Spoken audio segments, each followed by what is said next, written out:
So finally, we are back and the Talkin'Ball channel is still up and running. I know you guys missed the content around here, but don't you worry, we're back more and we'll be uploading more regularly. And in today's video, we're going to do a top 4 roundup. So basically, we're going to review Liverpool, City, Arsenal and Tottenham start to the season, what they've done well and what they could improve on moving forward. So without further ado, let's jump into Liverpool, the team that sit 4th in the Premier League, my team, and they should really be top, but we won't go into that now. Anyway, Liverpool have been excellent this season. They've played 2 matches with 10 players, and obviously they played that match against Tottenham with 9, and obviously Tottenham had 11 players on the pitch, maybe 12. And yeah, they were top quality in all of those matches. Came back against Newcastle, came back against Bournemouth, and built on results as well.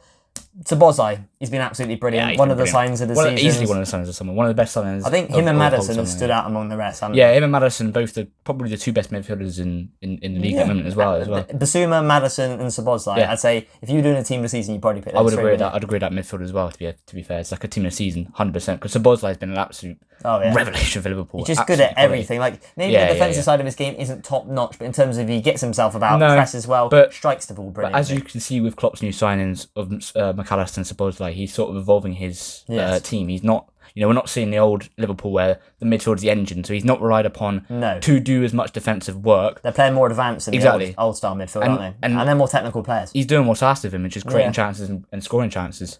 Exactly, creating chances, scoring chances, pressing well. And yeah, him and McAllister have been brilliant this season. Yeah, McAllister, he has been utilising the 6, and I was going to get onto that because he is not a defensive midfielder. He gets caught out all the time. Yeah, I don't think he was playing the 6 then, but against Brighton as well. He was. Was he playing the 6 then, was he? Yeah, so again, against Brighton. He's an 8, isn't he? Yeah, against Brighton, he got caught out so many times as well. And we've seen it in other games as well, like with Chelsea. He's just not physical enough. He can't make that challenge. In a 2, he's fine. Yeah. But when he's playing as a low number 6. Which is only criticism I have of Klopp, because it sort of makes the signing of Endo pointless. Because why did you sign Endo if you're going to continue to play McAllister? Endo's not a world beater, but he's still... He's a better 6 than McAllister. He's a defensive midfielder. He's not an 8, is he? And he can play there. Like, Endo defensively does a job there. Like, he will be very solid. McAllister, he's sort of not by his own not by his own measures. He just gets a bit isolated there, doesn't he? He's completely out of position in that. You can play it in the League Cup or in the Europa League, but when you're playing big Premier League matches against Tottenham, Brighton, City, Arsenal, it's just not going to work. It's not going to work. And Basuma, Rice, Rodri, these players are all brilliant in that position. I feel like the defensive midfield position right now is easily one of the most crucial positions to win a league with or win trophies with, because you look at the old Liverpool that had Fabinho, one of the best midfielders. Once we signed Fabinho, we went up to another level. Like we signed Alisson, and Fabinho took a while to settle in, but that signing was so underrated because he was that extra push. Van Dijk, Fabinho, and Alisson just got us. I think if you had prime Fabinho in this team, I genuinely think Liverpool would be ridiculous. Yeah, I agree. Absolutely ridiculous. If prime Fabinho was in this lineup, I think we'd see a Liverpool that could 100% win the league. Because at the moment, I'm not saying we won't challenge for the league, but I'm still sceptical because that position is weak, and I don't really know what Klopp's thinking, because he likes to play a 2 sometimes plays Jones there. Obviously, when Liverpool went down to 10 men, they had like Szoboszlai and McAllister as a 2, and obviously you're being a bit more defensive anyway. But yeah, Liverpool definitely need a recognised DM there, maybe sign one in January or just play a 2. It's a shame that that's the only thing, it's a shame we're still talking about having to have a recognised DM because of the signing of Endo. Yeah, exactly. So it's just a bit disappointing to see Klopp not use him as much as perhaps he should be. Yeah, potentially. I understand he loves maybe McAllister. I never seen a manager love McAllister. I understand why, because McAllister's an absolute baller, but there's no point in trying to force him in because obviously Szoboszlai is doing absolute bits in that midfield, so it's not like you need to force him in. No. And same with Ryan Gravenberch as well, but absolute baller as well at Liverpool. All top players and all top signings. It's just that DM just needs something. It's just a shame that Endo won't play as much. But it's like Pochettino as well. There's rumours of him going out on loan. He's had injuries. I disagree with that. I wouldn't send him out on loan. No, I disagree with that. I'd throw him into this first team straight away, really. I'd absolutely disagree with that. Pochettino is a really good player. When you watch him play, he's a quality player. So he should probably be... Is he injured at the moment? Well, yeah, he is injured at the moment, but he came back from an injury, he's out injured again. But once he's back, I'd try and integrate him into playing regular team matches at the top level. He would definitely be performing in that team, because we saw last season he has the ability to do well in that DM. Outperforming Fabinho, which I know wasn't hard last year because Fabinho was obviously sort of lost his legs, let's be honest. But Pochettino has been a good player. When he came into that Liverpool midfield last season, he sort of upped the level of it, and you saw better midfield. Impetus and energy. When he was out for the season, you sort of see the midfield capitulate a little bit. With and he was 18. Lack of legs. It's ridiculous. He's the same age as us. Which is a shame he has injury issues, because at such a young age, you don't want a guy having injury issues. It can so hold much. their career, can't it? Yeah, which is not great, because then when you never have a consistent run of games, you're never going to just be to that level. No, exactly. And also you can't be relied upon as well. No, and the DM's got to be in a position like, look at Rice, Rodri, Casemiro, even Basuma now, he's getting into the run of things. Yes, all of them are the best. All of them are the best DMs in Europe as well. Yeah, it's a crucial position to win and challenge trophies, because it's like impossible if you don't have that core sorted out, goalkeeper, CDM, and striker. You're not going to win anything, and I think that's what we see issues with Liverpool with the DM, and I think we see issues with that with Arsenal with the lack of depth up front right now because of the injuries they have. Yeah, I agree. You don't see a good striker, you see Nketiah. Yeah. So it's that core. That's why Tottenham are performing so well. The spine of the team because needs to be on point, doesn't it? Tottenham got such a good team right now because they've got Vicario, Basuma, and Son as well, and Maddison if you say that attacking midfield. But that spine of the team strong. But the main spine of the team, Vicario, Basuma, Son, all completely reliable. And even Van de Ven as well, if you want to include him. Exactly. And we'll move on to Tottenham later, of course. But that's what I'm trying to show an example of a very good And that's the thing where because Liverpool got all the attacking. City have it as well when Rodri's fit, by the way. When Rodri's that's a perfect example. It's a perfect example for City. City have it when Rodri's fit. De Bruyne, Rodri, Haaland, Diaz and Ederson. Like, you can't get much better than that, can you? It's just ridiculous. It's absolutely ridiculous. And now we move on to third, which is Manchester City. Yeah. So, how do you think they fared this season? I think they've been, obviously, I know the last two games they've not been great, but I think that just shows how important Rodri is. Rodri is easily the most sort of crucial player for Man City, and I think you could say Haaland, you could say De Bruyne, but Rodri, because even without De Bruyne, they've had De Bruyne not at all this season. Only in that first and they've still played well, Burnley, still won games, and they've still won games easily as well. Rodri comes out, 2 games, 2 losses instantly, losing the Carabao Cup as well. So that's the thing. Like, Rodri is just an absolute crucial player, and it's good that they have him back now because I think he served his suspension. So he might be great. He's so key. Like in that first and second phase of build up, winning the ball back. He's a joy to watch. He is. He's really a good player to watch. Like if you watch, he barely ever loses the ball, does he? Yeah, like he's just so good. Like if you watch Rodri play, you'll just see how much of a joy he is to watch, and you'll learn a lot of things from him because he plays that DM role perfectly. And like Busquets in some ways. I'm not saying he's the level of Busquets, but he operates in a similar fashion. Very similar way, yeah. And when you see the fouls he makes, people go, "Why is Rodri not sent off?" That's because he makes such clever fouls. He doesn't get yellows. He gives away fouls that are yellows, but because he does them in such a clever way, he doesn't get a yellow, which sounds crazy to say, but that is true. And he's a really great player to watch. He does. And even VAR at times. Obviously not grappling someone around the neck, but that's stupid. The general fouls day to day. That's stupid, but I think every player's got a I think it's better from Rodri. He gives to charity. He's supposed to be like Mr. Nice Guy, and he sat there throttling Gibbs away. You always see it on Twitter. It's like a meme. I see it in every single play. It's like Rodri's this guy. Didn't have tattoos or gives to blood or something, and when he sat there choking Gibbs White in the corner. Yeah, it's ridiculous. I don't know why he did that, to be honest, because Russian blood, maybe. And you saw Pep got absolutely livid with him in that press conference. I think he said something about him being like not the best midfielder in the world anymore because he got so annoyed with him, which is fair enough because it's completely cost City, and you've seen that against Arsenal and against Wolves where they have, and against Newcastle as well, against Newcastle as well, because Rodri because him missing. He obviously does add a creativity in that DM role, but because he's missing, it then means that we saw against Arsenal, Bernardo Silva was dropping into that Rodri role. You don't want him anywhere near in that part of the midfield. He can do a lot of good work, Bernardo Silva. He can, because he can get himself out of trouble. He's not going to be able to stretch and cover all the ground like you want him up in the opposition half. You want him on the right wing, which is like where we saw in the treble team, where you saw Bernardo Silva play his best football, probably the best football in his career, I think, arguably last season, where he's out on the right and he's taking players on. You don't want him in that defensive midfield role in his own half because he's good as an 8. He's not going to add anything there. As a 6, it's a similar way to McAllister. In a double pivot, they're fine, but as a low number 6, they're not great. You want them in the 8, obviously out on the right in Bernardo Silva case. Yeah, no, of course. And it's like Harden's still doing well this season, but he hadn't set the world alight, and he still got like 8 goals or something in the league. And Alvarez as well. He's not like performing brilliantly, like you said. No. And the fact he's got 8 goals is obviously crazy, but I think Haaland not performing against Arsenal does show that he does need Man City to perform for him to perform. He's not that guy. Like, people think of him as like how they say, the next debate is Haaland and Mbappe. Yeah. I get it. Yeah, goals numbers wise, sure, but he's not like a Ronaldo, Messi type player, and he never will be because he doesn't have that ability to drop in and create stuff. His link-up play is decent. His hold-up play is good, but like you're on about him picking up the ball, beating a few men, laying it off and he just won't do that. You don't look at, like, if that, in that Man City team, they don't look at him as the guy that's going to get him out of trouble. And if they do, then they're obviously looking at it wrong because he's not. You can't give the ball to him and he's going to create something. No. He's not. Lay it on a plate for him, sure. Oh, yeah, of course, yeah. And if you create chances for him, then yes, he will perform. But players like De Bruyne and Bernardo Silva, Grealish, Doku. These are the players you look to bring that bit of magic. Yes, of course. And I think people sort of look at Haaland thinking, oh, he's the main man, and people get on his case when he's not creating against Arsenal, which I understand why, but it's not his job. Like, people are looking at him wrong because he's not that guy. And you misprofiling him, aren't you? Yeah, exactly. Like, you look at the way Harry Kane played in that Tottenham team. Like, you wouldn't think Haaland wouldn't. It's just a simple fact. Haaland wouldn't do what he did in that team because he just doesn't have that sort of complete sort of skill set that Kane has.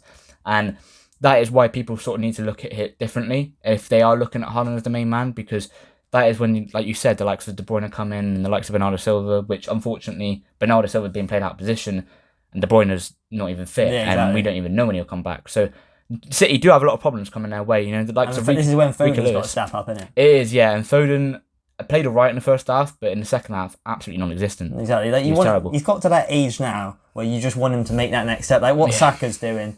Like, he needs to be affecting games more and more. Because I really like Foden. He's really, really technically, he's as good as it gets. I love watching him, but it's such a shame to see him not perform at the level that you sort of expect him to.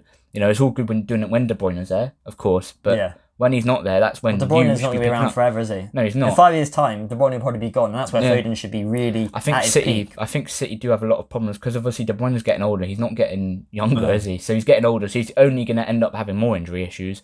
He's not going to have the legs like he used to. Exactly. So we do need to see players step up, and unfortunately, we haven't really seen anyone step up for City. So I think City do have a lot of problems because De Bruyne's out for a while, and Rodri coming back in will absolutely help, and I think they'll get back on track and they'll get results. And I do still think they'll win the league. I think that's not. They're really still the debate. favourites, aren't they? Yeah, easily. I mean, just because obviously Martinelli scored and got that winner against City, I don't think that suddenly means that they're going to go and win the league, because you got to remember Arsenal are still only 1 point above City. Yeah, exactly. That can be flipped just like that. You saw, I don't want to bring it up, but you saw they bottled an 8-point lead. Exactly. With a game in hand or whatever it was. So, if you think a 1 point lead doesn't mean they're going to suddenly win the league, absolutely not. It's not going to happen. So, I do think when Rodri comes back, yes, they will perform a lot better and they will become sort of the City that we know. Yeah. But there is a lot of issues. There is a lot of issues because you can't just rely on Rodri, because if Rodri, I was talking to one of my mates, he's a City fan actually, and he said it's worrying if Rodri gets injured, because if Rodri starts having injury issues, or suddenly his legs go, but I doubt that. But say because you never know, he could have a Fabinho situation. But say he does have injury issues, because that's more likely to happen than his legs just capitulate. But say he does get injury issues, then I think that is where we could see City not be the City that we know. No, obviously they're bound to make signings and obviously readjust once Rodri starts to tail off. But if it happens unexpectedly or midway through a season, then it could cost City. I think it'll cause a lot of issues for City, and that is where we will be questioning whether they do have the minerals for winning the league, because then that's a main player that they need out. Exactly. And that is where you need your likes of Calvin Phillips to step in, but we have not seen anything from him, have we? He's been non-existent. But who hasn't been non-existent is Declan Rice, his England teammate. And that's where we move on to Arsenal. So Arsenal have been, I think, pretty good this season. Yeah, they've been very good. Yes, there's a few bits here and there where they've been a bit... Yeah, I know they haven't... I'm saying this as a Tottenham fan, people can think I'm going to be biased. No, I'm not going to be biased. They have been good, because results-wise, they've been better than last season, if I'm right, or the same. I don't know. It feels they've just been... Well, I think Rice has been one of the best signings in the league. He's just brought Arsenal up a whole new level. The link between attack and defence, the ground he covers, that important goal he scored against United as well. I knew people didn't really rate him at West Ham, but I knew Declan Rice would be a great signing. Do you think people didn't rate him at West Ham? No, because people at West Ham was like... I think he's better than Casemiro. Because when you put him in the best DM debates, because I used to do that when he was at West Ham, you put him in the best... People be like, nah. But he is. And I think aside from Roger, I think he's the best DM in the league. I'd agree with that as well. Over the past 2-3 years. Because Casemiro... I know United have been a bit all over the place, but if you put Casemiro in that West Ham team, I don't see him carrying them and doing that sort of job. And I reckon if you put Rice in the United team now, a lot of United's problems, they wouldn't have been all eradicated, but they would have been alleviated definitely, and they'd have a lot less issues in the midfield. This isn't said out of form biased or out of recency bias, because I'd still put Casemiro above Basuma, and Basuma's been levels above Casemiro this season. Exactly. But I'd still put Casemiro above because of what he's done in the last few years.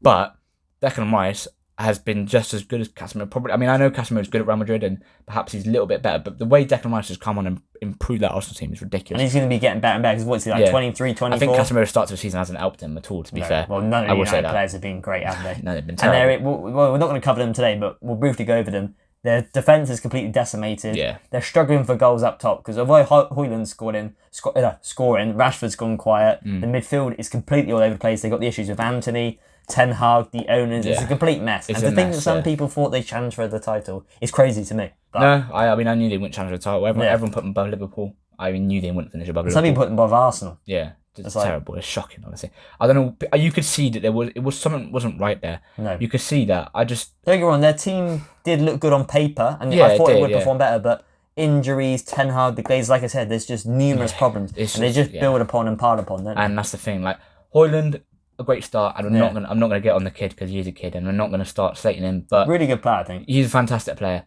But I do think if we don't see United change this season, we'll just see him drop the levels that the rest of the team is, and that is just stink it out. You saw how Casemiro was good last season, then suddenly just drops the levels of the rest of the team and stinks it out. And I think Højlund's good now because he's coming as a new signing, he's fresh, he's energized, he wants to prove something. But then when he gets dragged down with the mentality of that United team, because the mentality of the United team is probably the worst mentality they've ever had. It's up there. It's a terrible because it's not. Apart from maybe when it was under Mourinho. I see it was shocking under Mourinho. No, but even under Mourinho, they had a backbone to themselves. They don't even have a backbone. Well, I don't know, because the thing is, under Mourinho, it felt like at least Ten Hag's restored a bit of. There's an ethos around the club now. Like he doesn't take any. Like remember with Rashford when he was late for something, he had a go at him. Yeah. I feel like he's got a lot of the players on side. But it's do they believe in the system? I don't think we've ever seen this many leaks as now. We never used to see this. I think Mourinho, we did see it, but a bit more quiet. The amount of leaks we've seen out of Ten Hag, like so and so says this about Ten Hag or blah blah, and it's bad about players. It's like Sancho not doing his press ups in training in that video. He's doing his little wet press ups like a little 10-year-old at school PE session, not wanting to do it. He's a Premier League football player. He should be performing. That's the thing, though. Like just trying. I don't think Mourinho allowed that under his, and at least they had a style of play. We knew that they played boring football. Like but at least Mourinho had a set style. He parked the bus, and that's the way he plays. What's the style of play under Ten Hag? I don't know. It's possession. Is it counter attacking? I think it's all a mix mash and a bit of a mess. Because Ten Hag, what's he doing? Like he did like at Ajax, they did play a lot of possession based football, but at United we've gone over this numerous times. We won't go into it too much because it's not a video about United, but the style of play they're currently portraying isn't what Ten Hag's philosophy is. And I also think whether it's down the players for it. No, I agree, and that's what I move on to the players is whether it's due to Ten Hag or due to their recruitment. Whoever's doing it, they're clearly getting in the wrong players because none of them, apart from Onana, who we've seen is not even a great shot stopper. Yeah. And Mason Mount, who's not really solidified himself. I can't really think of any other signings this summer that have sort of, I don't even know. I can't even think of the signings they've done. That's how bad they've been. Amrabat, that's it. Yeah. That's the thing. Like these players, like do you think like Regulon there as well? I forgot about him as well. But Rashford, for example, doesn't suit a Ten Hag system. He cannot play in a Ten Hag system. Look at Grealish and because this is the way Ten Hag wants to play, like Pep, right? Look at Grealish and look at Rashford. Completely different players. Yeah, different profiles. As good as a player Rashford is, that's why we're not seeing him perform. Because yes, he had his purple patch last season, like any player can. Eric Dyer had it back in 2022. He played really well for Tottenham in the back three. Can he sustain it? Then next season stinks it out. Rashford plays well last season. This season stinks it out because he doesn't suit. It's all right him having a good bit of form, but overall, over the long period of time, he's not going to suit that system that Ten Hag puts out, just like the rest of the players. And moving back to Arsenal, Saliba, he's been outstanding this season. Gabriel, we slated him at the start of the season. He's played well. And Arteta has just got this Arsenal team playing good football. They're winning matches in the big moments. Defensively, very solid. Like the other day, we saw Tomiyasu, Ben White, Gabriel and Saliba or something like that. They had 4 defensively solid players, like what we saw from City last season. I know everyone says Arteta mimics Pep, which he does. It is working at the moment. Yeah, no, it works. It's just the attack, because when Saka's not there, on the right side, it's who plays there. Nelson, is he that good? Trossard's good, but can he really operate out there? I will say, and Nketiah's just not your man for the big occasion. He's a good super sub, like an Origi was a few seasons ago. But when you want him playing week in, week out, it's just like... He's not that guy. And I will say, as good as Arsenal have been, I'm not going to sit here and slate them because it's just stupid to say that because they're, second on goal difference. But their issue is, Saka being out. Obviously, he might be back He never now. gets injured usually. No, he doesn't. But then that's also on Arteta or the club for not bringing a right winger in because I think he played... Did he break the record for the most amount of games played? Something like that. He played almost 90 games. They ran him into the ground, didn't they? And Reece Nelson, they don't seem to rely on him. They don't trust him. No. And Trossard, I don't really know Trossard on the left, on the right. I do rate Trossard. He's a good player, but it's where does he play? He's not Saka, is he? Like, no, he's not. He's not that kind of guy, and that's why you need a right winger. You need to bring in a permanent right winger. And I think they need a proper striker. Yes, they do. Yeah, I think Gabriel Jesus. He's quality, but again, Gabriel Jesus, he's technically very, very gifted, but he's not a finisher like a Haaland. That's the thing. Like, he's maybe a little bit better finishing than Nketiah. That's about it. He's not much better. I think he's one level above Nketiah. No, I know, but his finishing is shocking. I know he's not. But how do you put that chance away? Instinct. How do you put that chance away against Tottenham? It's a 1-on-1. The ball got literally given to him by Maddison, and he blew it over the bar. I don't understand how any striker can do I think that. they got to have a player like him, who's obviously a technical player, and then have a forward who's more of a traditional striker, and then you have the option to play on who you're. Depending on the opposition, isn't it? I'm not saying you should get rid of him or anything. He's a great player, fantastic player, but he's just not. Why did City get rid of him? Because you can't hit the ball. You can't put the ball in the back. I think he's good because he can play out wide, and he has that's why I versatility. keep him, obviously, of course, and that's why he will be useful to the team. I'm not going to say he's but useless. Nketiah he shouldn't be second choice. Nketiah shouldn't. Like we were saying the other day, like Dom Solanke for Bournemouth and Nketiah for Arsenal, there isn't a massive difference in who's the better player. And I know Nketiah is not your natural number 9. Yeah, exactly. He's better on stats. And I know Nketiah isn't Arsenal's number 9. I know Jesus is, and they don't always play Nketiah. But when he's starting big matches, like he has over the past couple of years, and you look at Solanke, who, no disrespect to Solanke, quality player, but he's really only Bournemouth level standard. Yeah. You want someone in there for Arsenal who can put the ball in the net, and when Jesus isn't playing, or you want a different approach, someone who could just, if you look at Liverpool, when they've got Núñez, Gakpo and Jota, Gakpo is more like your Jesus sort of player, technical, and then Núñez is like your proper number 9, stretch the back line, make runs and score goals. And it's like, I think they need a bit more balance. I think all teams need to have that. City have it with Alvarez and Haaland. Yeah, I think all teams need to have it, and that's why, also as well, that's why we put Son up front, because Richarlison's not that clinical. Yeah, Son has that more of a killer instinct, proper finisher. You just need that when you're, obviously I know Tottenham not going to be with the title, but with City, for example, or Liverpool, you need that when you're competing for the title, because you can't do it with a guy that doesn't know how to finish. When we saw it last season, Nketiah was literally part of the Arsenal team that crumbled when they went to go and try and challenge for the league, because he just doesn't have that, like you said, killer instinct. He can't do it, and I don't really know why he's 24 now. He's not he's not 18, 19. No, that's the thing. Like, this guy is you should be hitting proper numbers at 24. What's Haaland? How old's Haaland? 23. So he's. I know Haaland's a different guy, but he's older than Haaland.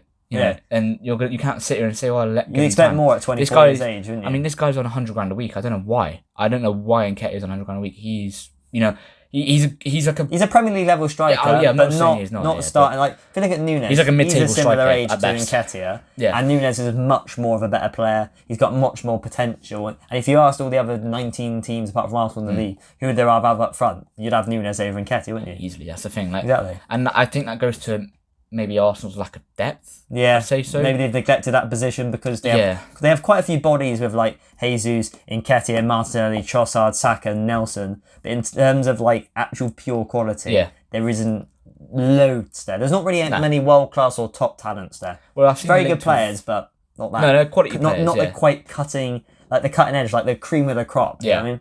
That's the thing. Like, and I've seen they are linked with Ivan Toney. From when he comes back, that'd be a cracking signing. It'd be a fantastic signing. You just got to be careful because he hasn't played much. So how sharp will he be? I don't know. But if you do sign someone like Ivan Toney, if Arsenal do sign him, quality player, and that will make them. I even admit this myself. They'll easily make them title contenders. I agree. If he stays fit and performs, top draw. But even if not, because obviously it costs a lot of money.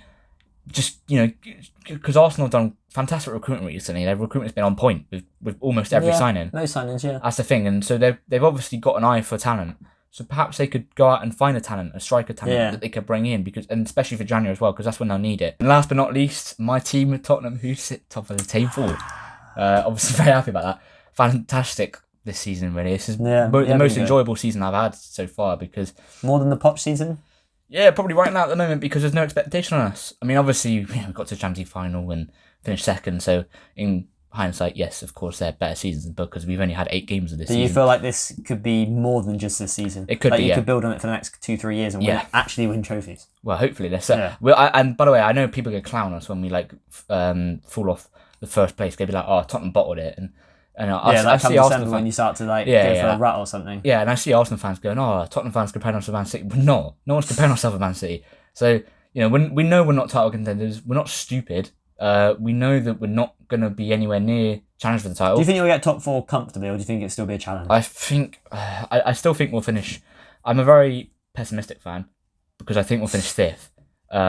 Just because I don't think we have the squad for. You're not in Europe though. That will pay dividends. No, and you're out the League and it Cup. wouldn't surprise me if we finish 4th. And I know most Tottenham fans out there will say we finish 4th. If you ask them, they'd say 4th, and I think that's a fair prediction because you've got all the evidence to back that. Because I saw like Match of the Day, they had some stat, and this all the teams that have started this well. Yeah. I think only 2 out of I think it was 40 times or something. It would be a Tottenham thing to do. Only 2, it would be, but only 2 of the teams that only twice of people have teams that are doing this well have finished outside the top 4. So it's all for you. And majority of the time, League Cup, you just have FA Cup to contend with, which obviously you may go strong with and may obviously hopefully win for your sake. Hopefully, but I don't think we will. And I know people clown us going, "Oh, they ain't won anything," but no one's expected us to win anything. So everyone out there, the expectations is gone now. If Tottenham win the trophy.